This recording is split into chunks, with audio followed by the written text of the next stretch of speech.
Hello everyone, welcome to my channel, and in today's session we'll be discussing all important questions of the chapter alcohol, phenol, ether, including the reason questions. Okay, so the first question says bond angle follows this order. That means ether is maximum, phenol and alcohol will be least. Now why it is like this, that we'll be discussing. This is sp3. So what happens is, in each case the oxygen atom is having sp3 hybridization. It is having sp3 hybridization, and it's having two lone pair and two bond pair, right? So V shape, bent molecule. The bond angles mentioned are like this. In alcohol it is 108 degree 9 minutes, 109, 111.7. So the bond angle is increasing in this manner. The reason being, in the first case, that is alcohol, there is alkyl group and H. Here phenyl, comparatively bigger in size. This last case, both the sides you have methyl. So both the sides methyl means more bulky groups are there, due to which there will be more repulsion. Due to more repulsion, they will be far away. They'll be far away and the angle will be more. Now one more thing you can compare in this, you can talk about this, bond length. Carbon oxygen bond length. If we are talking about alcohol, the bond length is 142 picometer, and the same is the case nearly here. The bond length is 141 picometer. But if you compare in phenol, this bond length is 136 picometer. So if you are asked to write down why the bond length in this case is less, what you will do is, in phenol you will draw the resonating structures. You will draw the resonating structures of phenol, and then you will write that in this case there is a partial double bond character. Because if you draw the, open the structure of phenol, it's like this. So this carbon which is bearing the OH, this carbon is sp2 hybridized. Okay, because this is sp2 hybridized, sp2 hybrid orbital is comparatively smaller than the sp3. Here it is sp3 linked to O, sp3 linked to O. This is sp2 linked to O, which is comparatively smaller. So the length will be lesser than the others. Okay, so you can learn with respect to the bond angle as well as bond length. Now the next question says the bond angle of alcohol phenol increases with the increase in the number of the carbon atoms. That means if you are comparing one carbon alcohol, methanol, or you are comparing two carbon and so on, go on increasing the length of the carbon chain. Or in phenols also, if you go on increasing the number of the carbon atoms, then you will find that the boiling point is increasing. Simple rule applicable everywhere. More the surface area, more will be the van der Waals forces of attraction. More the surface area, more the van der Waals forces of attraction, hence more will be the boiling point. More will be the boiling point. Now in case, in this alcohols, they are talking about isomeric alcohols. Suppose they are talking about, butanol, one, normal one, or they are comparing with one carbon less, suppose this branched one they are saying, or they are still talking about this one. Then what you will see, more the branches, lesser will be the boiling point. Okay, the boiling point decreases with branching. Why it decreases with branching? Because with branching the surface area decreases. This is straight chain, 4 carbon atom chain. Length is decreasing. Here there are more bulky groups, so still less it will be. Okay, so you will find that more the branches, lesser will be the boiling point, because with branching surface area decreases, van der Waals forces decreases, lesser will be the boiling point. So the same logic is applicable everywhere. Now the next question which we'll discuss is this one. Boiling point order is like this. Suppose you are comparing, comparable molecular masses. We are talking about not anything. We are talking about comparable molecular masses. You will find this is alkane, that is propane. Propane molecular mass is 44. This is the molecular mass of this is ethane, methoxy, methane. Okay, so the molecular mass is 46. This is also 46. So comparable molecular masses, if you are comparing, then the boiling point will be like this. alkane, ether, alcohol. Why it is like this? This is alkane. It has to be the lowest, right? In this case, there is O also in center, due to which there will be repulsion. This was the shape we have discussed earlier. Okay, there will be two lone pairs, so they will be repelling, so due to which slightly the area is more and the boiling point will be more. Whereas in this case there is H bonding. If you represent like this, there will be H bonding. Due to the H bonding, the boiling point will be more. Okay, the boiling point will be more in this case. Fine. You will write particularly intermolecular H bonding. Fine. Now, the next one. We are saying the solubility of alcohol and phenol decreases with increase in the size of R or aryl group. Why it is so? We know these are actually organic compounds. Organic compounds should not be soluble in water. Even then they are soluble in water. Why are they soluble? Suppose I write this as, say, alcohol. Okay, so with this there are two pairs. Here there can be H bonding. Yes, so in alcohol you can have here H bonding, one water molecule can come. Here there is H, so another O of the water molecule can come and get attached. So it is having intermolecular H bonding. Because of intermolecular H bonding, though it is covalent, it is soluble in water. Right? But why we are saying solubility decreases with the increase in R? Because R is hydrophobic end. Hydrophobic end. It's a hydrophobic part. So which will not allow the solubility to get it dissolved in water easily, because it will repel. Okay, it will occupy more space. Due to bulky alkyl group, the H bonding will become weaker. That is why with increase in R, the solubility decreases. Now, next set of important questions we are discussing, that is, acidic nature order. We say 1 degree alcohol is most acidic, then 2 degree, then 3 degree. 1 degree means if I am writing like this, RCH2OH, this is 1 degree. If I am writing 2 degree, it is RR and CHOH. If I am writing 3 degree, there are 3 alkyl groups. Okay, though individually I have taught it, but just for revision in question format I am discussing it once again. Alkyl groups exhibit plus psi effect. More the plus psi effect, more the alkyl groups, more electrons will be pushed away from alkyl group, that is more towards carbon. O being more electronegative will still pull these electrons towards itself. So this O will be most negative. When this is most negative, it will hold this H plus more tightly. When it will hold it more tightly means this bond will not break. If it cannot break, it has to be least acidic. So 1 degree alcohols most acidic, less plus psi effect, still more plus psi and more. So more the alkyl groups, lesser will be the acidic nature. Then this one, if you are comparing phenol, water, alcohol will be least acidic, then water, then this one. This just now we have discussed, this is exhibiting plus psi effect. So more the plus psi, more will be the negative charge over here, it will not give H easily. This is not having any alkyl group. What about phenol? Phenol, if you draw the resonating structures, of phenol, you will find that O is getting a positive charge. So one I will draw and show you. When you draw one resonating structure, this will be negative, this will be a double bond, this will be O, H, one lone pair and a positive charge. So O is getting a positive charge. When O is getting a positive charge, and that will continue in all the resonating structures, this O and H bond will weaken. So phenol is more acidic always than water as well as alcohol.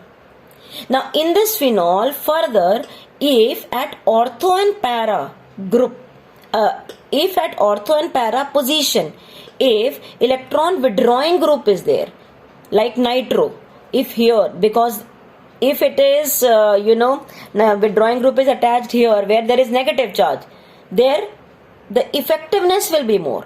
Meta position in the resonating structures, you do not have the negative charge. So that is the reason at ortho and para, if any electron withdrawing group is present, then its acidic nature will be maximum.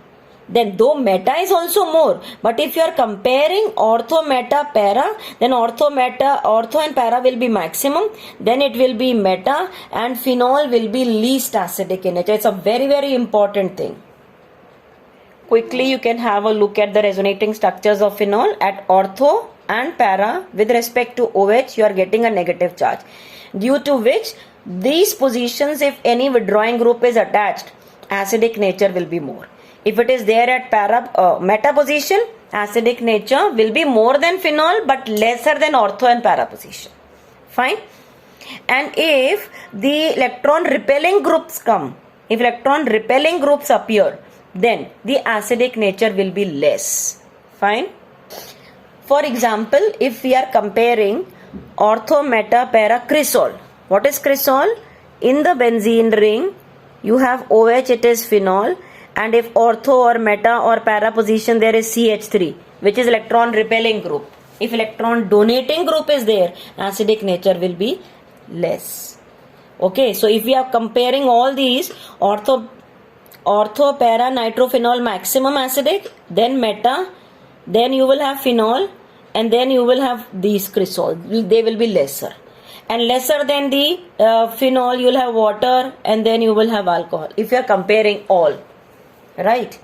So if they are more acidic means more the acidic nature, the Ka value will be high. If the acidic nature is more, the Ka value will be high.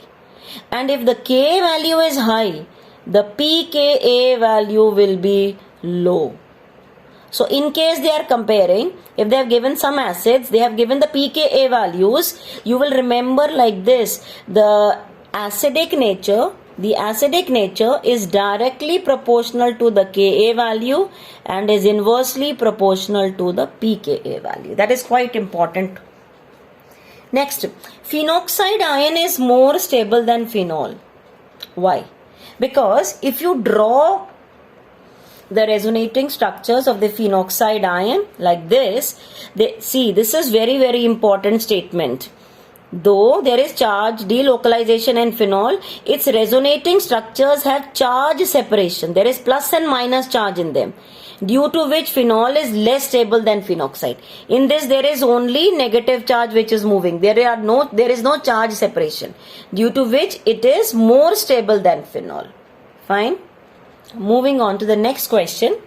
Esterification with acetyl chloride, or RCOCl generally if you write, is always carried out in the presence of pyridine.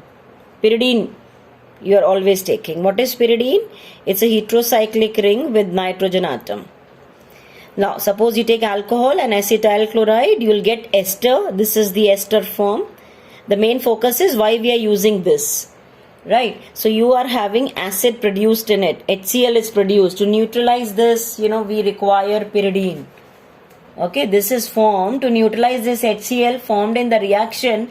It is used such that it will neutralize this and try to shift it towards the forward direction. You'll get more quantity of the ester. Next one, dehydration of alcohols follows this order. Why this is following this order? Because if we check the mechanism of this reaction, in the mechanism there is carbocation formed. Carbocation form. Okay, so when the carbocation is formed, tertiary carbocation is more stable. I hope you remember the mechanism. It was something like this.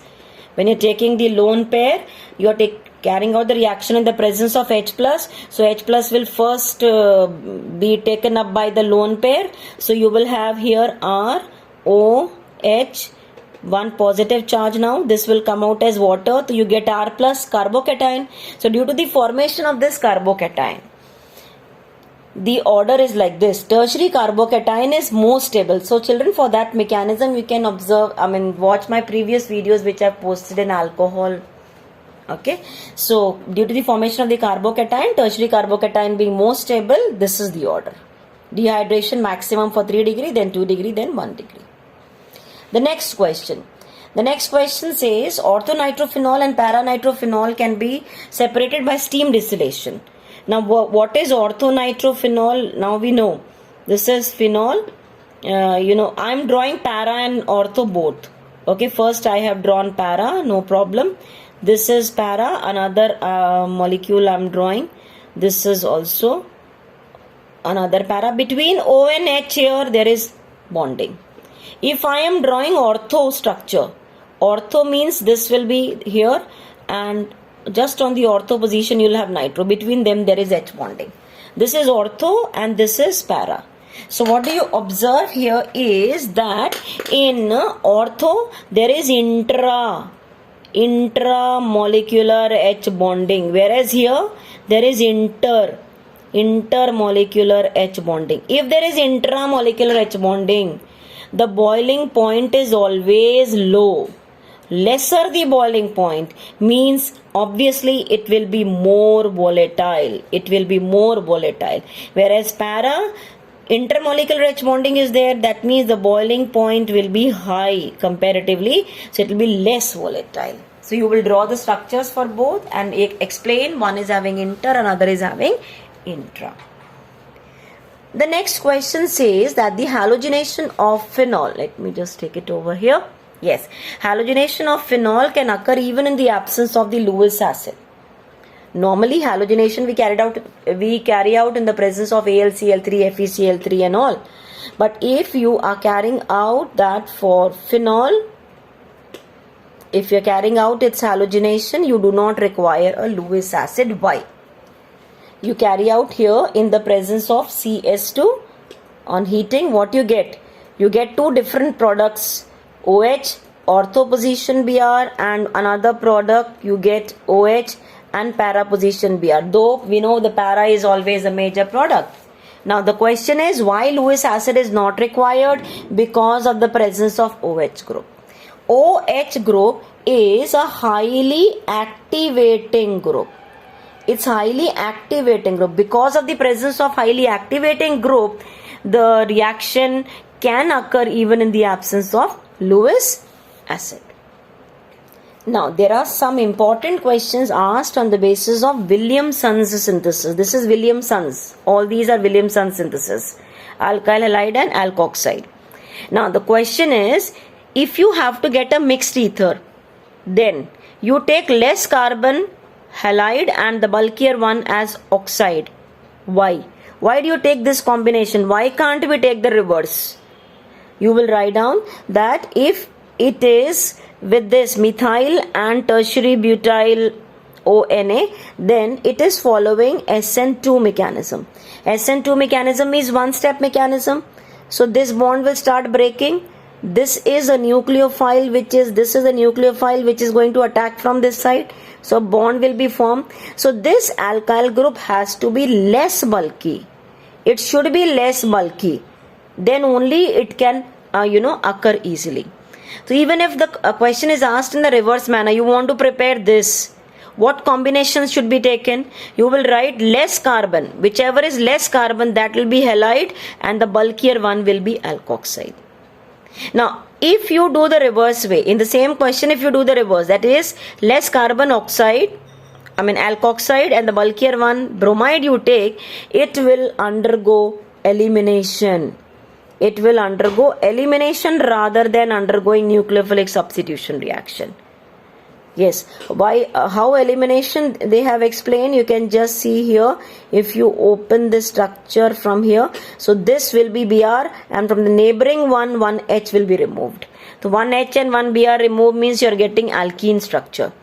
Yes, in this elimination will be preferred over substitution. If you want to get this type of ether where one is alkyl and other is aryl group, then always less carbon has to be halide.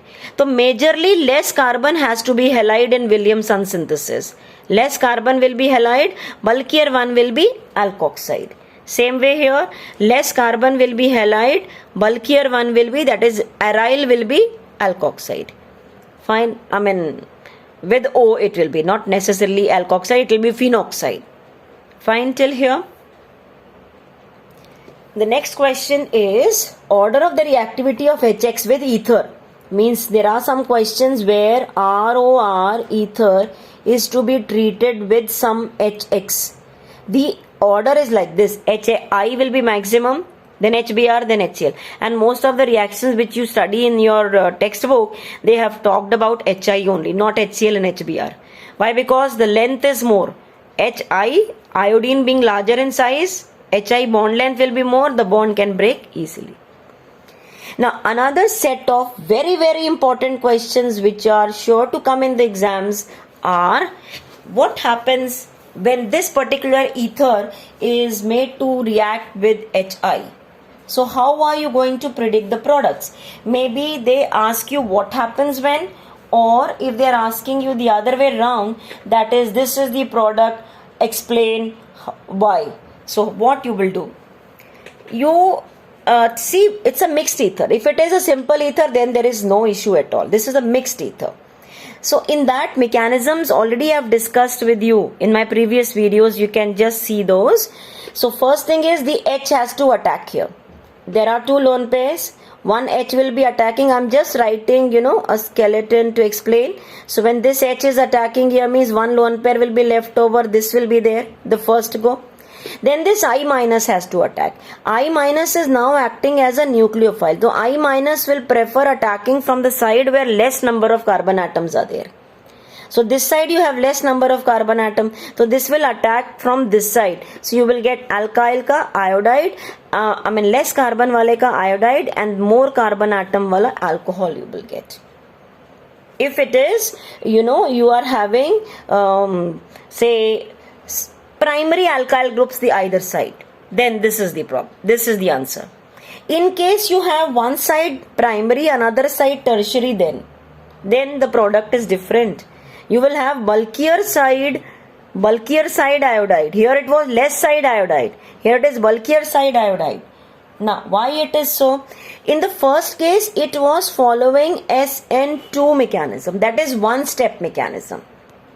Where first H was attacking, it was forming an ion, and from the less carbon side, I was attacking. So less carbon wala iodide and more carbon alcohol. But in case one side you have a tertiary alkyl radical and another side you have primary, then it does not follow SN2, it will follow SN1 then. It will follow SN1 there. First step is the same. Where if you are treating with this, one H, there are two lone pairs, one H will attack here. So when one H attaches here, what you will get? I'm just writing to explain you. This one lone pair will be left over, one H has got attached, you will get this. And then it will prefer breaking from here to satisfy this positive charge. This bond will break because this is forming a tertiary carbocation, which is comparatively more stable. So in the first go itself, it has formed alcohol. This is forming a tertiary carbocation. This is first step. And then in the next step, this particular carbocation which is formed here will be now attacked by I minus, and then you will get I over here. Did you follow this? I'm just keeping both the things in the same frame so that you understand well. If you are taking both the sides, primary alkyl, less carbon one will be I and the bulkier side will be H. If you are having one side alkyl, simple primary, another side tertiary, then it will follow SN2 mechanism. SN2 mechanism, where H will first attack, and because it can break easily and form a tertiary carbocation which is more stable than any other, it will prefer forming that. The bulkier side you will get I and lesser side you will have. That means the bond will break like this. In the first case, the bond was breaking from lesser side. Lesser side. This was I, this was H. This was I, this was H. Okay. Whereas in this case, this is I and this is H. Got it? Now, one last question of this chapter. You have this one. Suppose you have both the sides aryl and one side O directly attached, other side you have this. Always remember, wherever aryl group is having O attached to it, this bond will never break from here. It will always break from here. Because this will be in resonance. There will be a double bond character over here. So I will be this side and H will be this side. Did you understand that? Of course, the mechanism also we can explain. Right? You can explain the mechanism also, but you can very simple Whenever the ring is there attached directly to O, that bond will never break. It will never break. So that bond will always get, the other side the bond will break. So H this side, I this side. So that means you're getting phenol and benzyl iodide as the major product. Okay. So with this we have completed with all the important reason questions and arrange the following type of questions of alcohol phenol ether. Please share the video with your friends. If you have any doubts, you can ask in the comment section. And thank you for watching.